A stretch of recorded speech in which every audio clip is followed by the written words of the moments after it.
Welcome दोस्तों, आज हम डिस्कस करेंगे हिंदुस्तान एरोनॉटिक्स लिमिटेड, एक लार्ज कैप कंपनी जिसको वैसे कोई इंट्रोडक्शन की जरूरत नहीं। इसका मार्केट कैप 1,28,000 करोड़ का है और अगर हम इसकी हिस्ट्री की तरफ देखें, ये कंपनी लगभग 80 साल पुरानी है। ये इनकॉर्पोरेट हुई थी बेंगलोर में 1940 में श्री वालचंद हीराचंद द्वारा, और इस कंपनी को फिर टेक ओवर कर लिया था गवर्नमेंट ऑफ इंडिया ने 1942 में। उसके बाद एक लंबी हिस्ट्री है, हम उसमें नहीं जाएंगे, इसमें काफी टाइम लग जाएगा। तो हम इसका करंट स्टेटस देखते हैं कंपनी का, ये करती क्या है। ये Su-30 MKI एयरक्राफ्ट बनाती है, LCA बनाती है, DO-228 बनाती है, और हेलीकॉप्टर्स में ये ALH ध्रुव बनाती है, चेतक बनाती है, चीतल बनाती है और LCH हेलीकॉप्टर्स बनाती है। ये कंपनी मेंटेनेंस और ओवरऑल सर्विसेज भी प्रोवाइड करती है, जिसमें कि 13 एयरक्राफ्ट और हेलीकॉप्टर इंजन्स ओवरऑल होते हैं कंपनी। और इसका कंपनी का अब मिशन ये है कि ये ग्लोबल प्लेयर बने, जबकि ये पहले भी काफी एसोसिएटेड थी फॉरेन कंपनीज के साथ और उनको काफी एक्सेसरीज और पार्ट्स मुहैया कराती थी। तो अभी जो इसका इंडिजिनस प्रोग्राम चल रहा है उसमें ये लाइट कॉम्बैट एयरक्राफ्ट MK-1A बना रही है, लाइट कॉम्बैट हेलीकॉप्टर बना रही है, लाइट यूटिलिटी हेलीकॉप्टर बना रही है, बेसिक टर्बोप्रॉप ट्रेनर HTT-40 बना रही है, इंडियन मल्टी रोल हेलीकॉप्टर बना रही है, और design and development of HTFE-25 और HTSE-1200 इंजन कर रही है। तो अब इसके कस्टमर्स देख लें, जो कि है इंडियन एयरफोर्स तो है ही, फिर Indian Army, Indian Navy, Indian Coast Guard, ISRO, DRDO, Border Security Force, Oil and Natural Gas Corporation of India, Government of Karnataka, Government of Jharkhand, Government of Maharashtra, Geological Survey of India और Bharat heavy electricals. इनके जो major international clients हैं वो हैं Airbus, Boeing, coast guard Mauritius, Ecuadorian air force, ELTA Israel, GE aviation USA, Hamilton Sundstrand USA, Honeywell International USA, Israel Aircraft Industries, Mauritius Police Force, Moog Inc. USA, Namibian Air Force, Nepal Army, RAC MiG Russia, Rolls-Royce, Royal Air Force Oman, Royal Malaysian Air Force, Royal Thai Air Force, ROG Germany, Rosborno Export Russia, Suriname Air Force, Turbomeca France, Vietnam air force. अब हम इसके joint ventures देखते हैं। इसका joint venture BAE के साथ है, जिसमें कि ये कंप्यूटर सॉफ्टवेयर और फर्मवेयर पे काम करती है।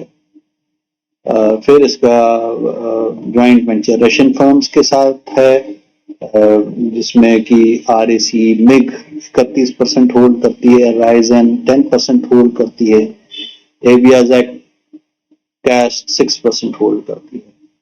इसका 50-50 joint venture saffron aircraft engines France के साथ है। फिर इसका 40-60 JV सैमटल ग्रुप के साथ है, जिसमें कि ये डिस्प्ले सिस्टम्स और airborne military and ground applications और देखती है इंडिया और इंटरनेशनल मार्केट्स में। फिर इनका ईस्टवुड वेंचर्स के साथ 50-50 पार्टनरशिप है। फिर इनका एक joint venture Elbit systems Israel के साथ है, जो कि 26% होल्ड करती है। मर्लिन हॉक एसोसिएट्स इंडिया के साथ है, जो कि 24% होल्ड करती है ज्वाइंट वेंचर में। इनका 50-50 joint ventures Cyient infotech India के साथ है। तो अब आपको समझ आया होगा कि साइंट इंफोटेक क्यों सर्च कर रहा है। HAL और CAE इंक कनाडा का है, ट्रेनिंग सर्विसेज प्रोवाइड करने का मिलिट्री और सिविल हेलीकॉप्टर्स में। ऐसे ही इनका ज्वाइंट वेंचर 50-50 टाटा टेक्नोलॉजीज के साथ भी है। तो देखो ये भी अभी ये आईपीओ हुई नहीं, लेकिन हो जाएगी। It's a part of Tata Motors right now. फिर इनका joint venture 50-50 Royce overseas holdings UK के साथ है। इनका 50-50 ज्वाइंट वेंचर रोसबोर्नो एक्सपोर्ट्स रशिया के साथ है। और फिर इनका joint venture 50-50% Bharat electronics limited के साथ है। 50-50 joint venture saffron helicopter engines France के साथ है। और 50-50 लगभग ज्वाइंट वेंचर इनका रशियन हेलीकॉप्टर और रोसबोर्नो एक्सपोर्ट रशिया के साथ। तो अब हम इसके फाइनेंशियल्स पर नजर डालते हैं। इसका करंट प्राइस 1928 रुपए है। इसका स्टॉक का रिसेंटली स्प्लिट हुआ है, अदरवाइज ये लगभग 4000 के करीब ट्रेड करता था। इसका 52 वीक हाई 2090 है और 52 वीक लो 1138 रुपए है। इसका पिछले एक साल में लगभग 100% गेन किया है इसके प्राइस में। ये स्टॉक जो है 21.4 के पीई पे ट्रेड करता है। इसका ROCE 30.6% है, ROE 27.2% है, जो कि काफी अच्छा है। Promoter holding government of India ही है, 71.6% होल्ड करती है। इनका जो रेवेन्यू है वो थोड़ा लंपी रहता है, ईयर एंड पे काफी अच्छा हो जाता है अगर मार्च के फिगर्स देखो तो, और rest of the year consistent रहता है 3 से 5,000 की रेंज में। तो अभी देखें तो ये आपको डाउन ही दिखेगा, 12,000 करोड़ से लगभग 4,000 करोड़ के करीब। लेकिन जैसे मैंने बताया कि ये मार्च में इनका रेवेन्यू पूरे ईयर का सॉर्ट ऑफ बुक हो जाता है। ऑपरेटिंग मार्जिन लगभग 22-23% के करीब है।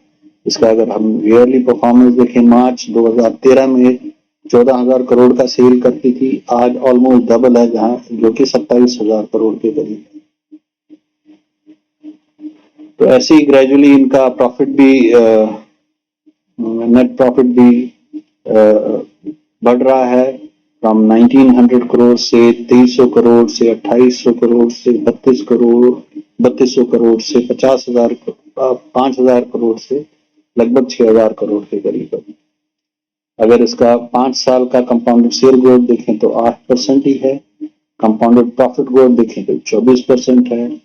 स्टॉक प्राइस CAGR देखें तो लास्ट 3 साल का काफी अच्छा है, 70%, और लास्ट 5 साल का 37% है। लास्ट 5 इयर्स का रिटर्न ऑन इक्विटी 25% के करीब है। बैलेंस शीट इस कंपनी का काफी अच्छा है, 30,000 करोड़ विद नेग्लिजिबल डेट। और अगर शेयर होल्डिंग पैटर्न देखे, majority stake government of India hold करती है, लगभग 71%, लगभग 12% FIIs होल्ड करती हैं, 10.5% DIIs होल्ड करती हैं और पब्लिक के पास 6% के करीब। तो ये था दोस्तों, इसमें एक और मेरे को कवर करना था। इसका ऑर्डर बुक जो है ये लास्ट ईयर का फिगर्स है, लास्ट ईयर नवंबर की फिगर्स हैं, जिसमें कि मैन्युफैक्चरिंग कॉन्ट्रैक्ट बैलेंस जो इनका 1 अप्रैल 2022 में लगभग 61,000 करोड़ का था, जिसमें कि इनको फ्रेश ऑर्डर्स H1 22-23 में 860 करोड़ का मिला और आउटस्टैंडिंग ऑर्डर 58,000 करोड़ के करीब है। रिपेयर और ओवरहॉल में इनका 8,000 करोड़ का बैलेंस था, जिसमें कि इनको फ्रेश ऑर्डर्स 6,200 करोड़ के करीब का मिला और आउटस्टैंडिंग जो है वो 11,000 करोड़ के करीब है। ऐसी स्पेयर्स में इनका जो बैलेंस 1 अप्रैल 2022 को था वो 11,000 करोड़ के करीब था। फ्रेश ऑर्डर्स इनको 2,000 करोड़ के मिले और इसका आउटस्टैंडिंग जो है 12,000 करोड़ के करीब है। डिजाइन एंड डेवलपमेंट प्रोजेक्ट में 1100 करोड़ का इनको बैलेंस था, जिसमें कि फ्रेश ऑर्डर्स इनको 742 करोड़ का मिला, आउटस्टैंडिंग 1400 करोड़ के करीब का है। वैसे ही एक्सपोर्ट का इनका ऑर्डर बुक 187 करोड़ के करीब था, जिसमें कि 153 करोड़ का नया ऑर्डर इनको मिला और आउटस्टैंडिंग उसमें 309 करोड़ का है। तो टोटल अगर आउटस्टैंडिंग देखे लगभग 84,000 करोड़ के करीब इनका आउटस्टैंडिंग था नवंबर मंथ 2022 में। तो ये था दोस्तों हिंदुस्तान एरोनॉटिक्स के बारे में। तो हम मिलते हैं नए वीडियो के साथ बहुत ही जल्दी। तब तक अपना ख्याल रखिएगा। नमस्ते।